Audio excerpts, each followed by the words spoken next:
네, 오늘 함께 보실 말씀은 요한계시록 19장부터 19장 11절부터 21절까지 말씀입니다. 또 내가 하늘이 열린 것을 보니 보라 백마와 그것을 탄 자가 있으니 그 이름은 충신과 진실이라. 그가 공의로 심판하며 싸우더라. 그 눈은 불꽃 같고 그 머리에는 많은 관들이 있고 또 이름 쓴 것 하나가 있으니 자기밖에 아는 자가 없고 또 그가 피 뿌린 옷을 입었는데 그 이름은 하나님의 말씀이라 칭하더라. 하나님의 하늘에 있는 군대들이 희고 깨끗한 세마포 옷을 입고 백마를 타고 그를 따르더라. 그의 입에서 예리한 검이 나오니 그것으로 만국을 치겠고 친히 그들을 철장으로 다스리며 또 친히 하나님 곧 전능하신 이의 맹렬한 진노의 포도주 틀을 밟겠고 그 옷과 그 다리에 이름을 쓴 것이 있으니 만왕의 왕이요 만주의 주라 하였더라. 또 내가 보니 한 천사가 태양 안에 서서 공중에 나는 모든 새를 향하여 큰 음성으로 외쳐 이르되 와서 하나님의 큰 잔치에 모여 왕들의 살과 장군들의 살과 장사들의 살과 말들과 그것을 탄 자들의 살과 자유인들이나 종들이나 작은 자나 큰 자나 모든 자의 살을 먹으라 하더라. 또 내가 보매 그 짐승과 땅의 임금들과 그들의 군대들이 모여 그 말 탄 자와 그의 군대와 더불어 전쟁을 일으키다가 짐승이 잡히고 그 앞에서 표적을 행하던 거짓 선지자도 함께 잡혔으니 이는 짐승의 표를 받고 그의 우상에게 경배하던 자들을 표적으로 미혹하던 자라. 이 둘이 산채로 유황불 붙는 못에 던져지고 그 나머지는 말탄 자의 입으로부터 나오는 검의 죽음에 모든 새가 그들의 살로 배불리더라. 아멘. 이제 오늘 말씀은 예수님의 재림 때에 일어날 최후 심판을 마지막 이 전쟁으로 묘사하고 있습니다. 그래서 각 진영의 지도자들이 나와요. 장군들이죠. 일단 한쪽 진영을 보면은 백마탄 한 사람이 등장을 해요. 그리고 이제 다른 쪽은 짐승과 땅의 임금들이 이제 지도자들입니다. 다들 이제 눈치채셨겠지만 백마를 타고 있는 사람은 이제 그리스도죠. 예수님입니다. 그리고 짐승과 땅의 임금들은 그리스도를 대적하는 이 악의 군대들이에요. 예수님께서 백마를 타고 등장합니다. 우리가 어렸을 때 이제 만화 영화 같은 걸 보면은 백마 탄 왕자가 자주 등장을 해요. 그죠? 그래서 막 공주를 구하고 악의 세력을 막 물리치고 그런 일들을 합니다. 예수님도 이제 그렇게 등장하는 거예요. 11절을 보면은 예수님의 성품이 나옵니다. 성품. 그 이름은 충신과 진실이라고 하죠. 그 이름이 예수님의 성품을 말하는 표현이에요. 그리고 충신은 신실하다라는 의미입니다. 그러니까 예수님은 신실하시고 또 진실하시다라는 거죠. 그리고 그 이름대로 예수님은 이 땅에 오셔서 신실하고 진실하게 하나님의 뜻을 행하고 일하시는 그러는 증인이었습니다. 재림 때 역시 이 신실하고 진실하게 심판을 진행하실 거예요. 이 예수님에게 반대하는 짐승의 특징이 뭐냐면 거짓입니다. 이 거짓은 악의 특징이에요. 악의 특징. 그래서 처음에 등장하는 이 악, 아담과 하와를 타락시킨 그것도 보면은 거짓으로 유혹을 하죠. 거짓. 그러니까 이 거짓은 악의 특징이에요. 그래서 이 요한계시록에서 짐승이 등장하는 부분들을 보면 짐승은 거짓과 불의와 폭력으로 세상을 장악합니다. 그래서 이런 지배를 이것들로 하는 거예요. 하지만 진실이 거짓을 이깁니다. 또 말을 탄 기수, 이 말 탄 사람에게는 누구도 알 수 없는 이름이 있다라고 하는데 이거 이제 무슨 의미냐? 이거는 이제 가장 높은 권위를 의미하는 거예요. 신적인 권위인 거죠.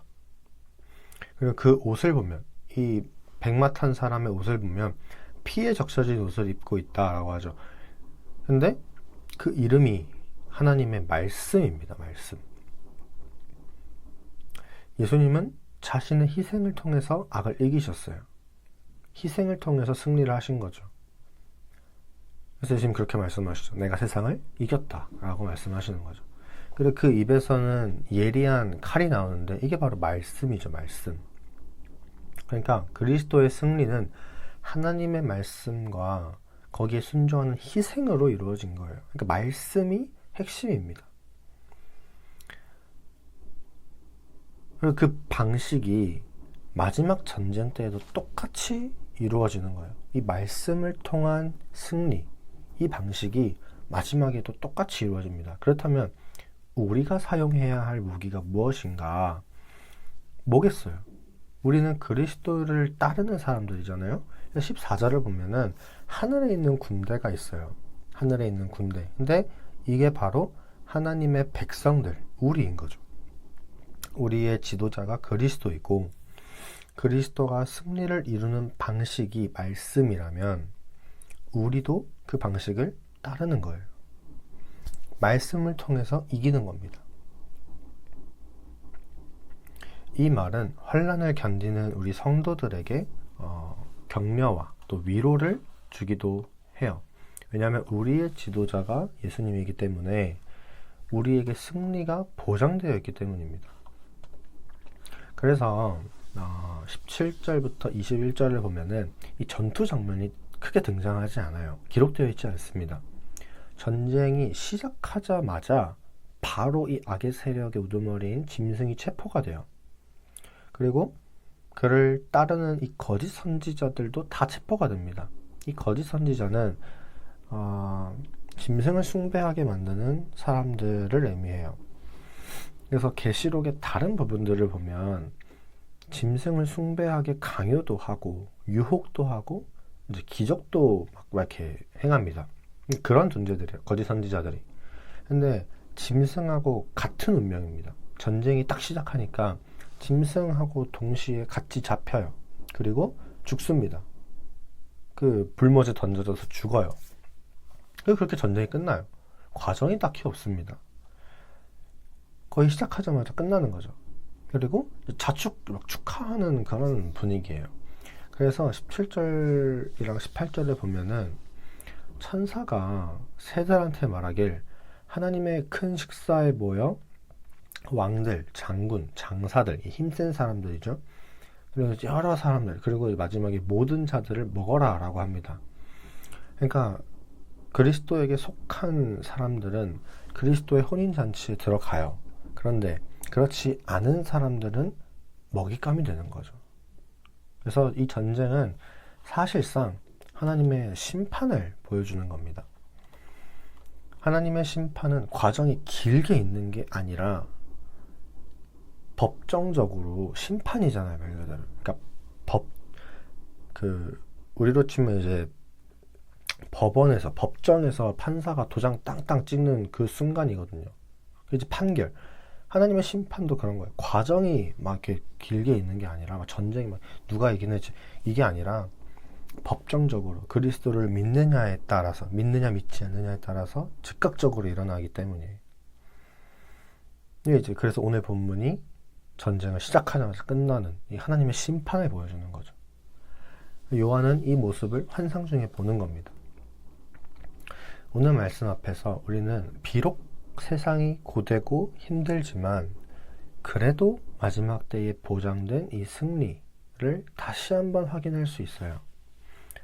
그 사실로부터 우리가 이 세상을 살아갈 위로를 한 번 더 얻었으면 좋겠습니다. 성경은 이 세상이 영원할 거라고 말하지 않아요. 분명히 끝이 있고 그 끝에 하나님의 심판이 있을 거다라고 말을 합니다. 하지만 우리는 그 심판 때에 승리가 보장이 되어 있어요. 그래서 이 사실을 기억하시고 하루하루 고되고 좀 여러 가지 막 낙심되는 일도 많고 어려움도 많은 요 현생 속에서 낙담하지 말고 다시 한번 힘을 내는 여러분들이 되시기를 바랍니다. 그래서 오늘 함께 기도하셨으면 좋겠는 것은 이제 마지막 승리를 소망하고 그 사실로부터 지금 나에게 위로가 있을 수 있도록, 두 번째로는 내가 그 끝까지 믿음을 잃어버리지 않을 수 있도록 이 두 가지를 위해서 함께 기도하도록 하겠습니다. 사랑이 많으신 하나님.